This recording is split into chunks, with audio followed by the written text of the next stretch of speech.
చంద్రబాబు కుట్రతో వాలంటీర్లకు పింఛన్లు ఇచ్చే పరిస్థితి లేకపోయిందని పింఛన్దారులు ఆందోళన చెందవద్దన్నారు జగన్మోహన్ రెడ్డి.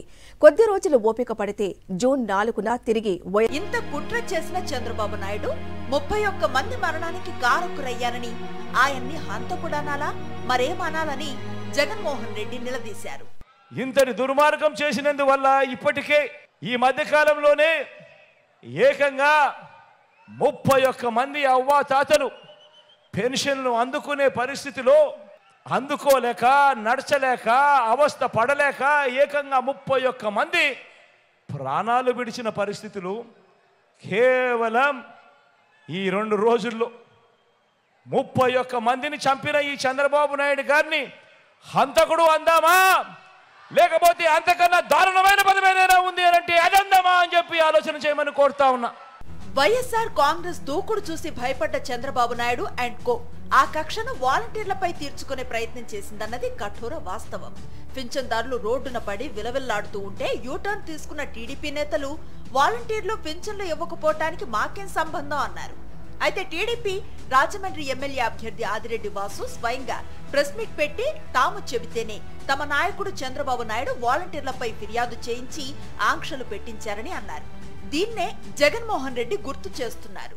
అవ్వ తాతలకు ఇంటి వద్దనే ఇచ్చే పెన్షన్లు తాము చెబితేనే చంద్రబాబు నాయుడు గారు ఆపించారు అని అహంకార ధోరణితో వాళ్ళ పార్టీకి సంబంధించిన ఎమ్మెల్యే అభ్యర్థులు మొన్ననే చూసా టీవీలో రాజమండ్రిలో టీడీపీ అభ్యర్థి ఆదిరెడ్డి వాసు లాంటి వారు ఏకంగా ప్రెస్ మీట్లు పెట్టి మరీ చెప్పటం మీరంతా కూడా చూశారు. వీళ్ళ అహంకార ధోరణిని ఏ రకంగా వాళ్ళంతా కూడా సిగ్గు లేకుండా చెప్పుకుంటా ఉన్నారో మీరంతా కూడా గమనించారు. చంద్రబాబు నాయుడు పవన్ కళ్యాణ్ల కారణంగా నరక యాతన పడుతున్న పింఛన్దారులు మరి కొద్ది రోజులు ఓపిక పట్టాల్సిందిగా జగన్మోహన్ రెడ్డి విజ్ఞప్తి చేశారు. జూన్ 4న తిరిగి గెలిచి ప్రభుత్వాన్ని ఏర్పాటు చేసేది మనమే అని ఆయన అన్నారు. ప్రమాణ స్వీకార అనంతరం వాలంటీర్ వ్యవస్థను తిరిగి ప్రారంభించే ఫైల్ పైనే మొదటి సంతకం చేస్తానని హామీ ఇచ్చారు. ఈ రాష్ట్రంలో 66 లక్షల మంది పెన్షన్ తీసుకుంటా ఉన్నారు. అవ్వ తాతలు ఉన్నారు, వితంతు అక్క చెల్లెమ్మలు ఉన్నారు, నా దివ్యాంగులు ఉన్నారు. వీరందరికీ కూడా చెబుతా ఉన్నా, కొంచెం ఓపిక పట్టండి. జూన్ 4వ తారీఖున మళ్ళీ మీ బిడ్డ ప్రభుత్వం వస్తుంది.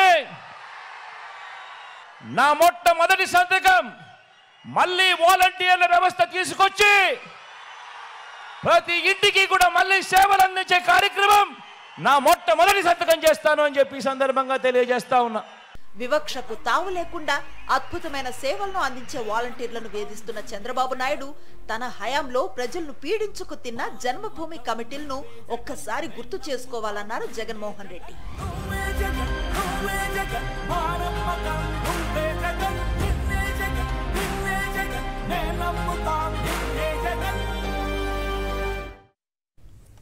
నీ వారు ఎవరు అని ఎవరైనా తనని అడిగితే రాష్ట్రంలోని 5 కోట్ల మంది ప్రజలే నా వాళ్ళని చెబుతానంటున్నారు సీఎం వైఎస్ జగన్మోహన్ రెడ్డి. ప్రత్యేకించి పేదలైన ఎస్సీ, ఎస్టీ, బీసీ, మైనారిటీలంతా తన వాళ్లే అన్నారాయన.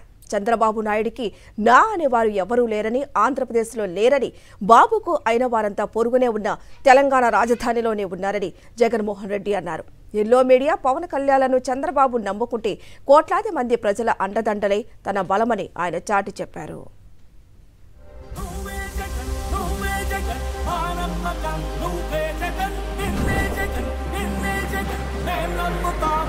ఐదేళ్లుగా ఎస్సీ, ఎస్టీ, బీసీ, మైనారిటీల జీవితాల్లో వెలుగులు నింపేందుకే తాను అనేక సంక్షేమ అభివృద్ధి పథకాలు అమలు చేయడం వల్లనే కోట్లాది మంది పేద వర్గాల ప్రజలు తనను ఆశీర్వదిస్తున్నారని జగన్మోహన్ రెడ్డి అన్నారు. ఎవరైనా తనని నీ వాళ్ళెవరు అని అడిగితే నా వాళ్ళు పేదలే అని చెబుతా అన్నారు జగన్మోహన్ రెడ్డి. ఇంతమందికి అండగా ఇంతమందికి తోడుగా నిలబడ్డాం కాబట్టి మీ బిడ్డకు నా అనేవారు ఎవరు అని అడిగితే మీ బిడ్డ ఏం సమాధానం చెబుతాడో తెలుసా? ఆంధ్రప్రదేశ్ రాష్ట్రంలో 5 కోట్ల ప్రజలు, అందులో పేద వర్గాల ప్రజలు వీరంతా నాకు నా వాళ్ళు అని గర్వంగా కూడా చెప్తాడు ఈ మీ జగన్. 3 సార్లు ముఖ్యమంత్రిగా చేసిన చంద్రబాబు తన పాలనలో తాను చేసిన మంచి ఇది అని చెప్పుకునే పరిస్థితి లేదన్నారు. అందుకే చంద్రబాబు నా అనే వాళ్ళంతా పొరుగు రాష్ట్రంలోనే ఉన్నారన్నారు. రామోజీ, రాధాకృష్ణ, పవన్ కళ్యాణ్లే చంద్రబాబుకు నా అనే వాళ్ళని జగన్మోహన్ రెడ్డి దుయ్యబట్టారు. నా అనే వాళ్ళు రాష్ట్రమంతటా కూడా కోట్ల మంది ఉంటే చంద్రబాబుకు మాత్రం నా అనే వాళ్ళు ఎవరో తెలుసా? మన రాష్ట్రంలో అయితే ఎవరూ లేరు, పక్క రాష్ట్రంలోనే అందరూ నాన్నలో కలిసే. ఆ పక్క రాష్ట్రంలో నా అనేవాళ్ళు ఎవరు అని అంటే ఓ ఈనాడు, ఓ ఆంధ్రజ్యోతి, ఓ TV5, వీరందరికీ తోడు ఓ దత్తపుత్రుడు.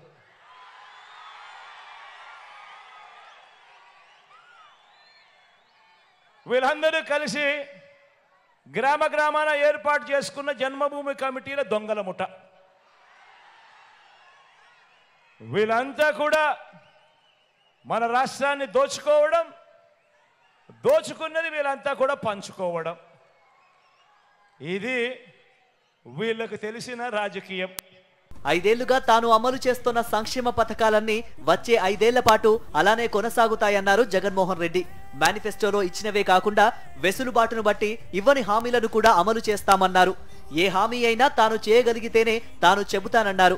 చెయ్యలేని హామీని ఒక్కటి కూడా ఇవ్వనన్నారు. రాబోయే 2024 ఎన్నికల్లో కూడా మీ బిడ్డ అబద్ధాలు చెప్పడు, మీ బిడ్డ మోసాలు చేయడు. చేయలేని వాగ్దానాలను సాధ్యం కాని వాగ్దానాలను మీ బిడ్డ మేనిఫెస్టోలో పెట్టడు. ఒకటే గుర్తుంచుకోండి, జగన్కు పేదలపై ఉన్న ప్రేమ, మీ బిడ్డ జగన్కు పేదలపై ఉన్న ప్రేమ ఈ దేశ రాజకీయ చరిత్రలో మరే నాయకుడికి లేదు, ఉండదు అని మాత్రం ఖచ్చితంగా గుర్తుపెట్టుకోండి. అందుకే చెప్తా ఉన్నా జగన్ చేయలేని ఏ స్కీమ్ అయినా కూడా చంద్రబాబు కాదు కదా, ఆయన జేజమ్మ కూడా అమలు చేయలేడని చెప్పి కూడా ఈ సందర్భంగా తెలియజేస్తా ఉన్నా. అన్ని వర్గాల ప్రజలకు మంచి జరగాలంటే, సంక్షేమ అభివృద్ధి పథకాలు ఇలానే కొనసాగాలంటే వైఎస్ఆర్ కాంగ్రెస్ డబుల్ సెంచరీ ప్రభుత్వాన్ని స్థాపించుకునేలా అందరూ ఓటు వేయాలన్నారు.